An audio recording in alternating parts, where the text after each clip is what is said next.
밀레이 대통령 당선자가 지지자들 앞에 우뚝 섰습니다. 선거 참모이자 미혼인 밀레이의 퍼스트 레이디 역을 할 여동생과 기쁨을 함께했습니다. 밀레이는 거듭 강력한 개혁을 강조했습니다. La situación de Argentina es crítica. Los cambios que nuestro país necesita son drásticos. No hay lugar para gradualismo, no hay lugar para la tibieza, no hay lugar para medias tintas. 경제학자 출신인 밀레이는 1년 전만 해도 좌우 안 가리고 비판하는 거친 입담 말고는 주목받지 못하는 극우 아웃사이더였습니다. 상황은 지난 9월 예비선거에서 깜짝 1등을 하면서 급변했습니다. 이어 현지 시간 19일 치러진 대선 결선 투표에서 집권당 후보를 꺾었습니다. 140%대 살인적 인플레를 끝내기 위해 자국 화폐 대신 달러화 도입, 중앙은행 폐쇄 같은 파격적인 공약을 내세운 게 주요한 겁니다. 개혁의 걸림돌은 잘라버리겠다며 전기톱을 들고 유세에 나서 화제가 되기도 했습니다. Me inspira la confianza de que al menos es alguien nuevo que no está metido en mafias ni en las tramullas políticas que como está metido por ejemplo el mismo Massa. 트럼프와 비슷하게 지구 온난화 이론을 배격하고 무기 소지 완화와 장기 매매 허용 등도 공약으로 내세웠습니다. 전 정부와 달리 친미, 친이스라엘 외교를 강조해 친중 노선 조정을 예고했습니다. Somos defensores del libre comercio, somos defensores de la democracia y sobre todas las cosas somos defensores de la libertad. 대격변이 예상되는 밀레이 대통령 임기는 다음 달 10일 시작됩니다. SBS 표현구입니다. 한국에서 비행기로 30시간이 걸리는 지구 반대편의 국가이자 메시의 나라로도 친숙한 아르헨티나. 한때 세계 5위 경제대국의 반열에 오르기도 했지만 지금은 142%가 넘는 인플레이션과 국민의 40%가 빈곤 상태에 놓일 정도로 경제난이 심각한 아르헨티나가 지금 전 세계의 이목을 끌고 있습니다. 이유는 바로 이 사람, 대통령에 당선된 극우 성향의 경제학자인 하비에르 밀레이 때문입니다.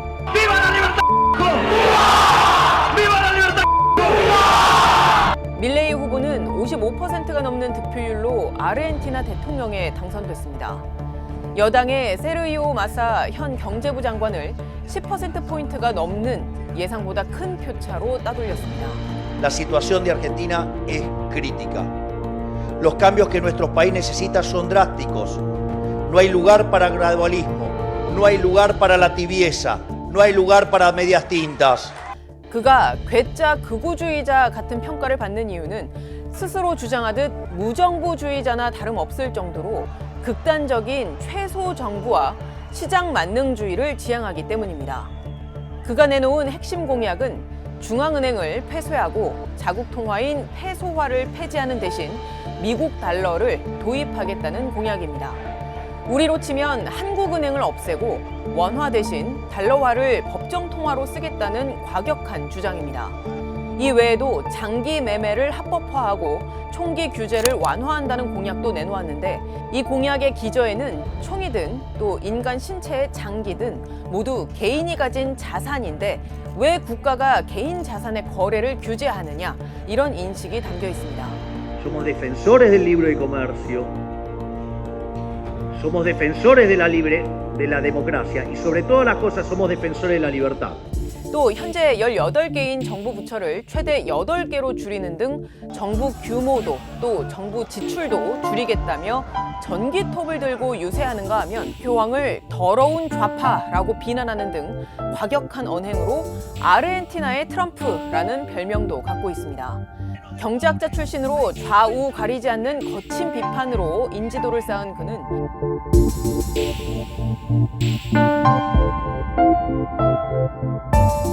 정작 정치 경력은 2019년 자유전진당에 입당하고 2021년 하원의원에 뽑힌 게 전부일 정도인데 그럼에도 아르헨티나 국민들이 이 인물에게 권력을 맡긴 민의는 무엇일까요? 현재 집권 세력으로 가장 큰 책임이 있는 좌파는 물론이고 한때 집권했던 중도 우파도 경제난을 해결하지 못했으니 아예 해법을 달리할 정치 신인에게 권력을 맡겨보자. 이게 저희에게 자문해준 전문가들이 바라보는 아르헨티나의 민의입니다.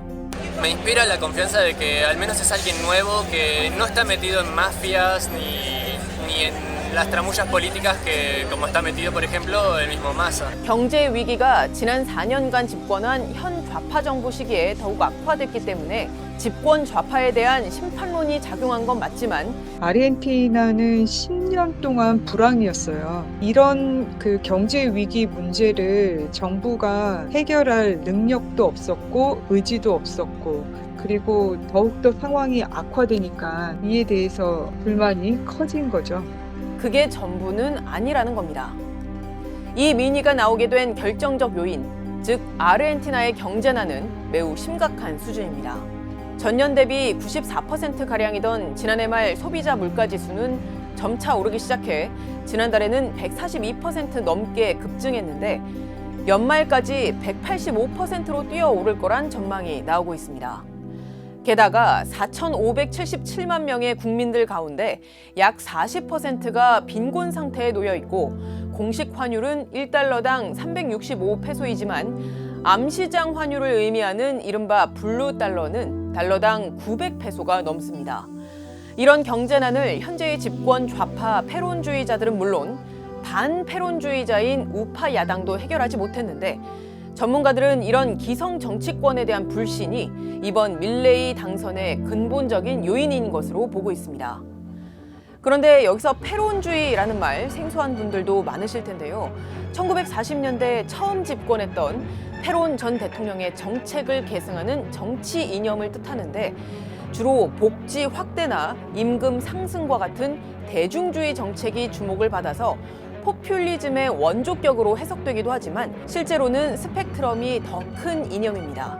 포퓰리즘의 대명사처럼 여겨지지만 굉장히 집권을 위한 정치 연대 세력이고 민족주의적 성격을 가진 경제 모델이라고 평가를 해야 되겠죠.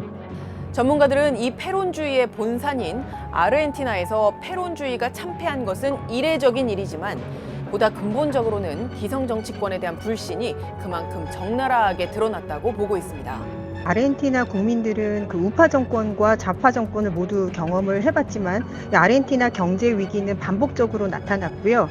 기성 정치에 대한 반감도 컸습니다. 급진적 변화가 아니면은 현재 위기를 벗어날 수 없다고 생각했던 것이 밀레이의 승리 요인이라고 봅니다. 그 밀레이가 유세에서 가장 강조했던 것이 정치 계급이라고 표현을 했거든요. 그러니까 기득권 정치인들이죠. 강한 불만과 분노 그리고 절망감의 표출이었다라고 볼 수 있을 것 같아요.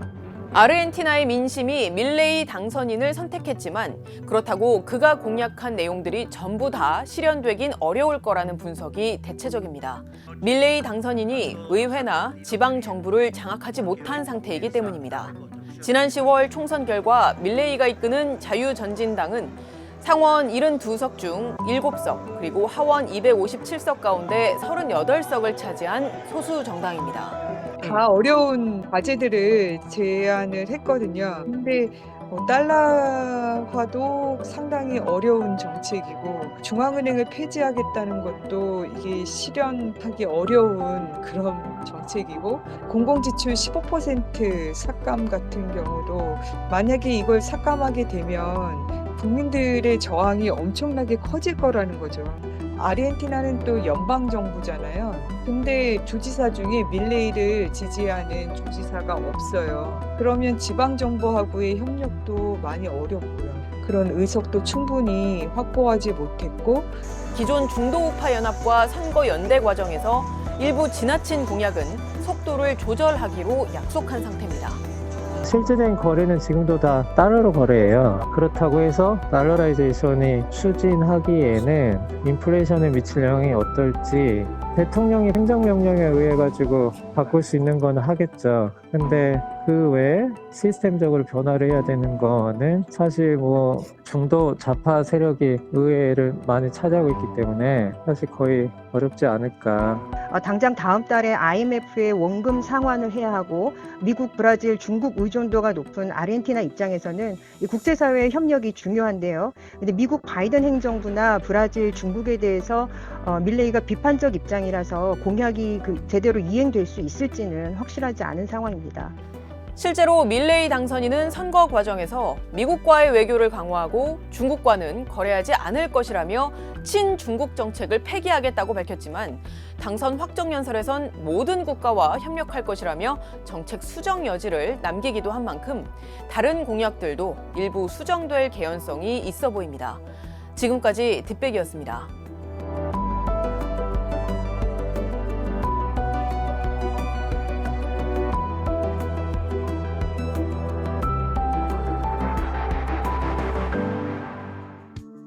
내년 11월 5일 이곳 백악관의 새 주인을 결정할 미국 대선이 실시됩니다. 이변이 없는 한 바이든 대통령과 트럼프 전 대통령의 재대결이 유력한데요. 대선이 1년이 채 남지 않은 현재 판세는 한마디로 접전입니다. And Biden because his social welfare policies and the fact that the alternative for the Republican Party is just trash. Donald Trump should be because Joe Biden seems to be brain dead. 트럼프가 9%포인트나 앞선 여론조사 결과도 있지만 추이는 트럼프의 박빙 우세.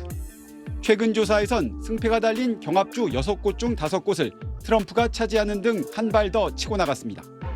하지만 여론조사와 실제 투표 결과가 다를 수 있다는 분석도 있습니다. 바이든 대통령이 노세이기 때문에 싫어하긴 하지만 아직 선호하진 않지만은 그렇다고 해서 정책에 있어서 민주당 지지자들이 공화당을 지지할 거라고 보기는 쉽지는 않을 것 같습니다. 가장 큰 변수는 역시 미국 경제입니다. 급격한 경기 침체 없이 물가가 잡히고 있다고 바이든이 적극 홍보하고 있지만 경제정책 지지도는 트럼프가 더 높습니다.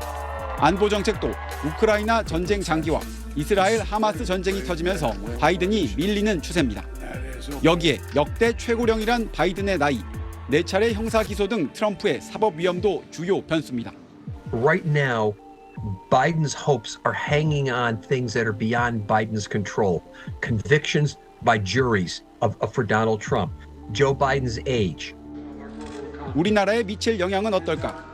경제는 바이든이든 트럼프든 미국 우선주의 강화로 어려움이, 외교 안보에선 동맹 중심의 바이든과 공짜는 없다는 트럼프 중 누가 되느냐에 따라 상당한 변화가 예상됩니다. 워싱턴에서 SBS 남승모입니다.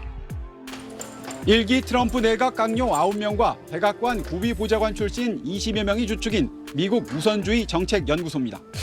트럼프의 싱크탱크로 불리며 트럼프 재집권 시 추진할 정책을 가다듬고 있습니다. 트럼프 정부에서 NSC 사무총장을 지낸 플라이츠 부소장을 만나 우리 경제와 직결된 중국 공세 정책부터 물었습니다. 대중 수출 통제가 세질 거라며 우리 기업도 타격이 불가피할 것임을 내비쳤습니다.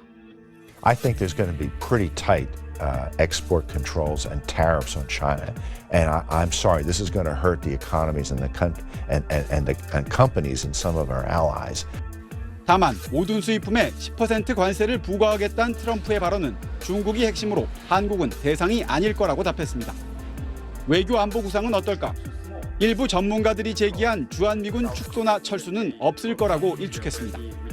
I don't think there's any chance of that. He recognizes the importance of the U.S.-South Korea strategic relationship. He's very, very worried about the threat from China, the threat from North Korea. 임기 말 5배 인상을 요구해 논란이 됐던 방위비 분담금도 물었습니다. I don't know that there's going to be a significant change for South Korea. I think in a second Trump term, that's mostly going to be focusing on NATO. 북핵 문제는 재집권 즉시 북한의 국무장관을 보내 비핵화와 긴장 완화 방안을 협상할 것이라고 말했습니다. This resumption of negotiations will significantly lower the temperature where we may stop talking about the idea of South Korea getting nuclear weapons. 북러 밀착 등 달라진 동북아 외교 지형과 2차례 북미 정상회담에도 빈손수모를 겪은 김정은 위원장이 협상에 응할지는 지켜볼 대목입니다. 한미일 협의체를 만든 캠프 데이비드 선언이 지속될 수 있겠느냐는 질문엔 이번 합의는 바이든 대통령의 판단이 옳았다며 트럼프가 집권하더라도 3국 협력 강화를 위해 노력해 나갈 것이라고 말했습니다. 워싱턴에서 SBS 남승모입니다.